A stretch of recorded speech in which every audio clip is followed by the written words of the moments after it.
मैं इस वक्त रात में गार्डन में आई हूँ क्योंकि मुझे आपके लिए क्लिपिंग्स लेनी थी हार श्रृंगार यानी परिजात के पौधे के फूलों की। ये नाइट जैस्मिन है, इसके फूल सबसे ज़्यादा तो रात में ही खिलते हैं। रात में गार्डन देख लो।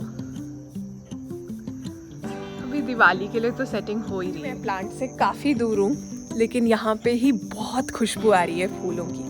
मैंने इस पौधे को कटिंग से चला लिया था लेकिन मेरे पास इसे लगाने की जगह नहीं थी, तो मैंने घर के बाहर एक जगह पर इसे लगाया हुआ था। जब यहाँ ट्रीज़ वाला एरिया बना तो इसे मैंने शिफ्ट किया सर्दी में।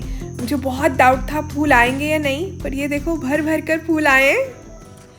आज का व्लॉग एक ऐसे पौधे के बारे में है जो चुपके चुपके रात में फूल खिलाता है और अगर आप सुबह देरी से उठते हैं तो फूल गायब। बात कर रही हूँ ठीक मेरी उंगली के पास लगे हुए पौधे के बारे में, हार श्रृंगार परिजात या नाइट जैस्मिन। नमस्ते, सलाम और सत श्री अकाल। मैं हूँ चेतना गेट माई हार्वेस्ट से। कैसे हैं आप सब? आशा करती हूँ कि सब बढ़िया है और अगर कुछ गड़बड़ है तो जल्दी से ठीक हो जाएगी।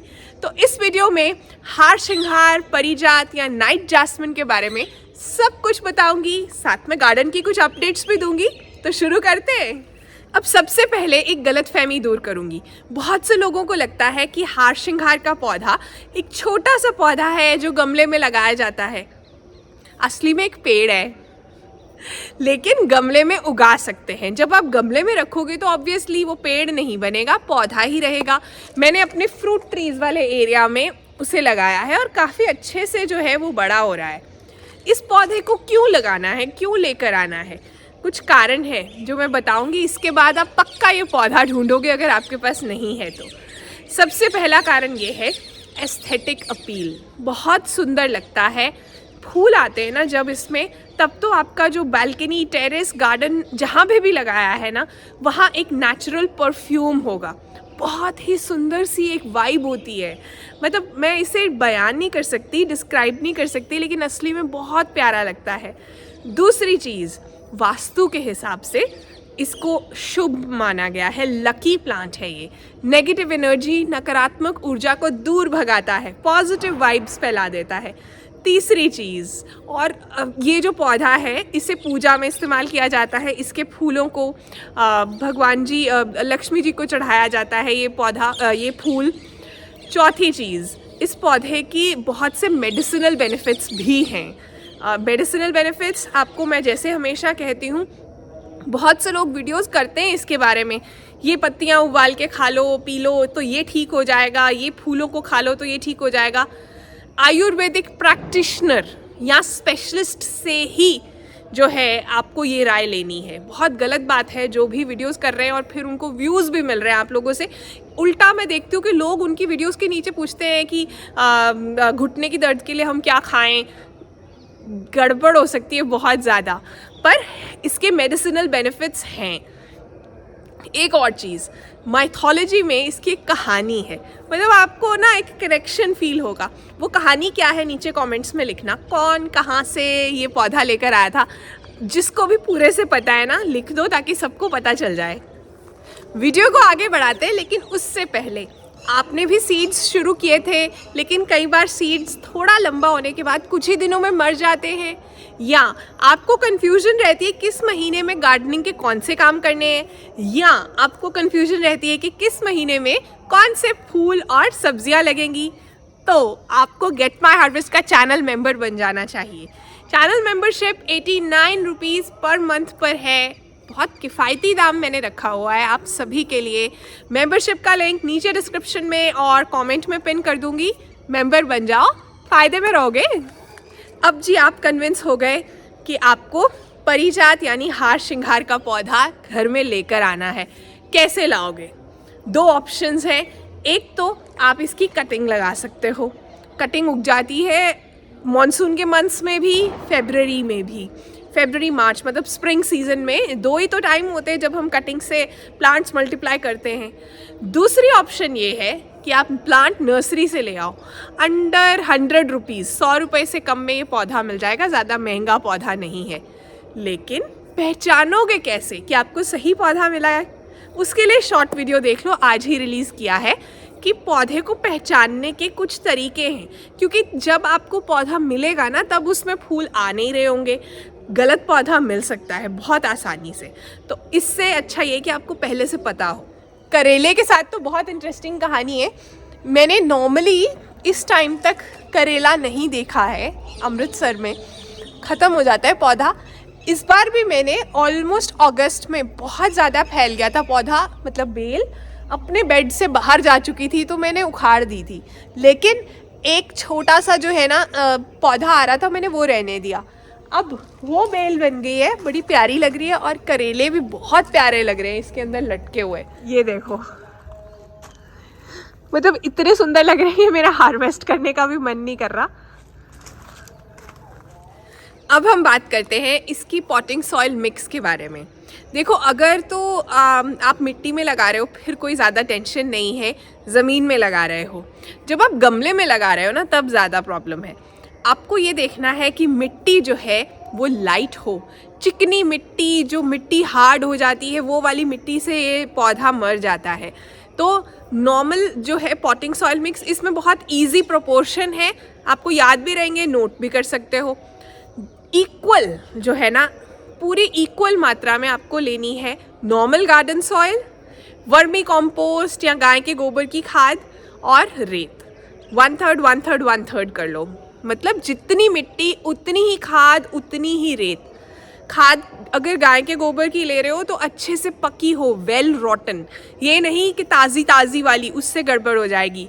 रेत जो है कंस्ट्रक्शन वाली लेनी है, सी सैंड नहीं ले सकते हैं, ये कन्फ्यूजन आती है बहुत बार। कंस्ट्रक्शन वाली रेत कहीं जगह ब्राउन कलर की होती है, कहीं जगह ग्रे कलर की होती है, वही ले सकते हो आप। अगर आपके वहाँ मिट्टी में पहले से ही रेत है फिर तो टेंशन ही नहीं है। बस फिर आप जो हो 60% के करीब आप ले लो मिट्टी, नॉर्मल मिट्टी, और बाकी की 40% जो है वो कंपोस्ट डाल दो, इससे बन जाएगा। गमले का साइज़ क्या चाहिए? छोटा पौधा है तो 8 इंच, 8 से 12 इंच का गमला बहुत है। नॉर्मली देखो, बालकनी या टेरेस में इतनी जगह भी नहीं होती है और ऐसे वाले बड़े वाले गमले भी नहीं होते हैं। लेकिन एक चीज़ का ध्यान रखना है कि जब आप पौधे को लेकर आए हो, इसे मिट्टी के गमले में ही डालना पहले। उसके बाद आप, मतलब मिट्टी का गमला छोटा भी है तो पहले इसकी रीपॉटिंग, मतलब पहले नर्सरी बैग से इसे उसमें ही डालना, एकदम से नहीं डालना है। मैं हमेशा कहती हूँ 1 हफ्ता तो वेट करो। उसके बाद जब आप दोबारा से पॉटिंग करोगे ना, उसकी आपको लग रहा है 1 साल के बाद, 6 महीने के बाद अब ज़रूरत है, तब आप चाहे प्लास्टिक के कंटेनर में, गमले में डाल लेना, ग्रो बैग में डाल लेना, क्योंकि तब बहुत बड़े साइज़ के मिट्टी के गमले आजकल मिलते ही नहीं हैं। तो तब तो मैं समझती हूँ, लेकिन शुरू में यही काम करना। ड्रेनेज होल होना चाहिए गमले के अंदर, उसके बिना बहुत गड़बड़ हो जाएगी। अब मैं कभी भी जो ये साफ और ट्राइकोडर्मा, ये सब जो गार्डनर्स अक्सर रिकमेंड करते हैं, मैं नहीं करती हूँ, क्योंकि जब हम वो डाल रहे हैं तो फिर ये ऑर्गेनिक गार्डनिंग नहीं रहती है, वो सब हैं तो केमिकल्स ही।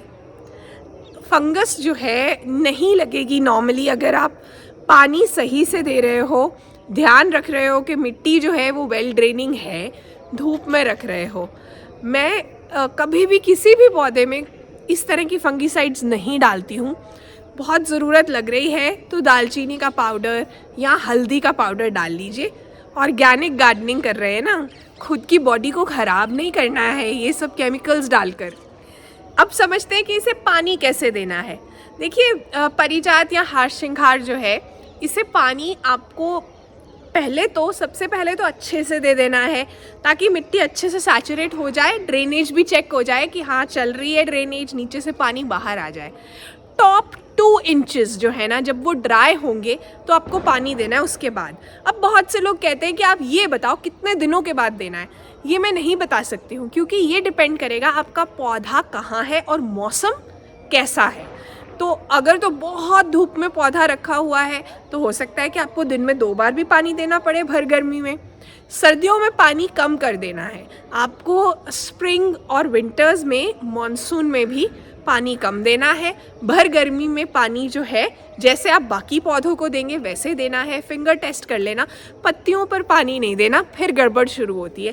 पानी जो है नीचे पौधे की जड़ के पास, स्टेम का जो एंड होता है ना, जो मिट्टी में जाता है, वहाँ देना। राजता का पौधा जो है सीड पॉड्स के साथ भर गया है। बहुत सारे सीड पॉड्स आए हैं।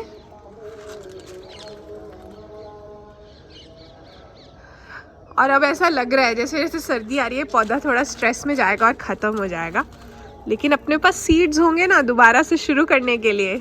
अब हार श्रृंगार के बारे में ना एक बहुत ज़रूरी चीज़ है जो कि बहुत डिफरेंस मेक करती है, मैंने खुद भी ऑब्जर्व किया है, प्रूनिंग। प्रूनिंग इसकी बहुत ज़रूरी है। एक तो शेप बनती है पौधे की, बुशी होता है, और फ्लावरिंग स्टिमुलेट होती है। तो प्रूनिंग कब करनी है? फरवरी में। फरवरी से लेके अप्रैल तक आपको प्रूनिंग करते रहना है। फरवरी में तो हार्ड प्रूनिंग कर सकते हैं, फेब एंड में।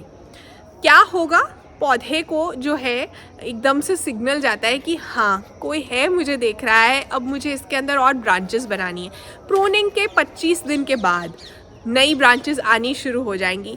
नोड के जस्ट ऊपर आपको प्रूनिंग करनी है। उसके बाद आप जब नई ब्रांचेस आ रही हैं, पौधा अच्छे से फैल रहा है, तो फिर एक बार अप्रैल में भी टिप प्रूनिंग कर देना। टिप प्रूनिंग करने से पौधा बुशी होगा, ज़्यादा फ्लावरिंग वाली ब्रांचेस आएंगी। डेड ब्रांचेस को रिमूव करते रहना है। प्रूनिंग शार्प प्रूनर से करनी है, सैनिटाइज किया हो प्रूनर अच्छे से। ओके, अब बात करते हैं फर्टिलाइजेशन यानी खाद देने के बारे में।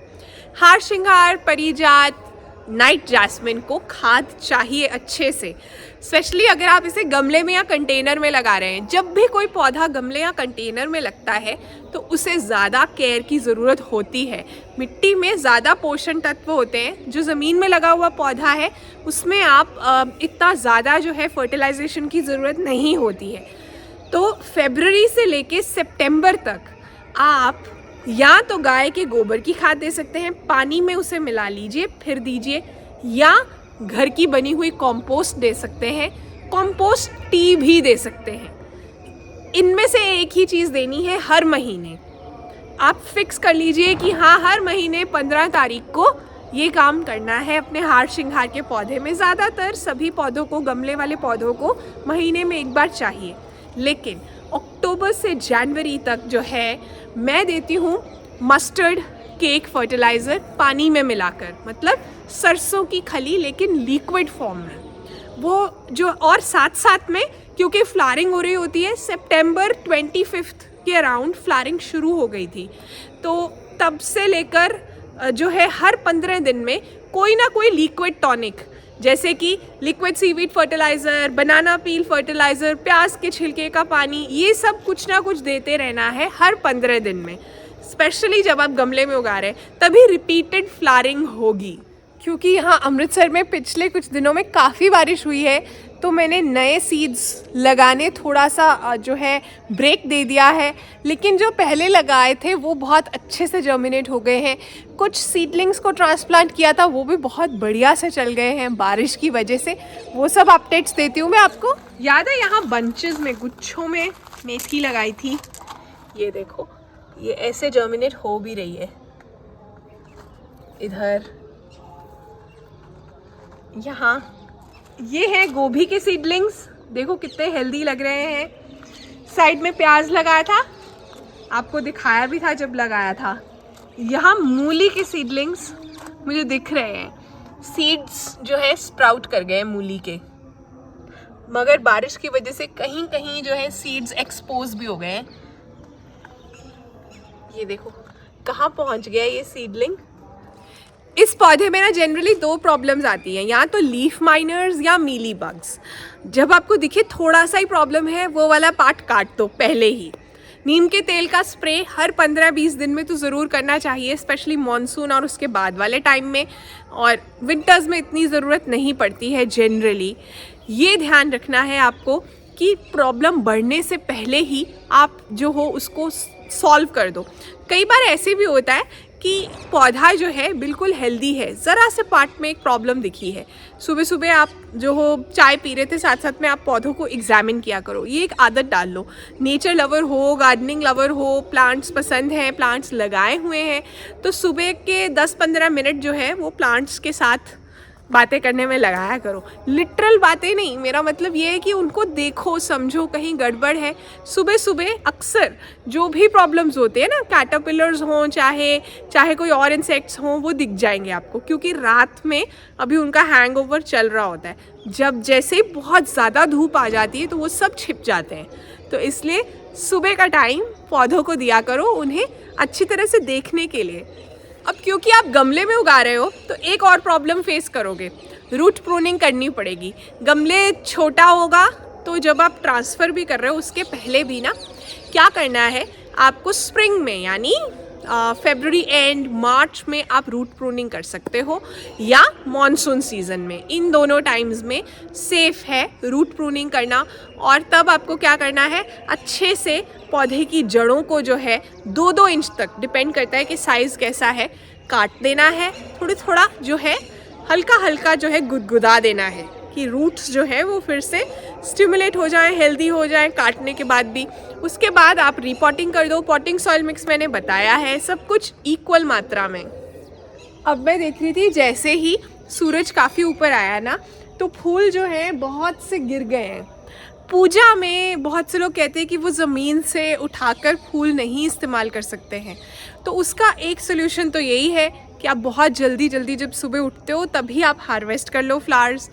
लेकिन वो नहीं कर सकते हो तो फिर ना इसके नीचे एक नेट या कोई शीट बिछा दो, ताकि पौधे से आप सभी फूल जो है उस शीट में कैच कर लो। फिर आपको ज़मीन से उठाने की ज़रूरत नहीं पड़ेगी। है ना अच्छा आइडिया? देखो, सनलाइट तो पूरी चाहिए, लेकिन 2 कंडीशंस में पार्शियल शेड में रखना है कुछ दिनों के लिए। पहली कंडीशन ये है कि जब आप प्लांट नर्सरी से लाए हो और पौधे को आपने रीपॉट किया है, तब 1 हफ्ते के लिए पार्शियल शेड दे दो। दूसरी कंडीशन, जब आपने रूट प्रूनिंग की है स्प्रिंग में या मानसून में, उसके बाद भी पौधे को 1 हफ्ते के लिए पूरी डायरेक्ट धूप से थोड़ा बचा लो, ताकि पौधे को टाइम मिल जाए दोबारा से हेल्दी होने का।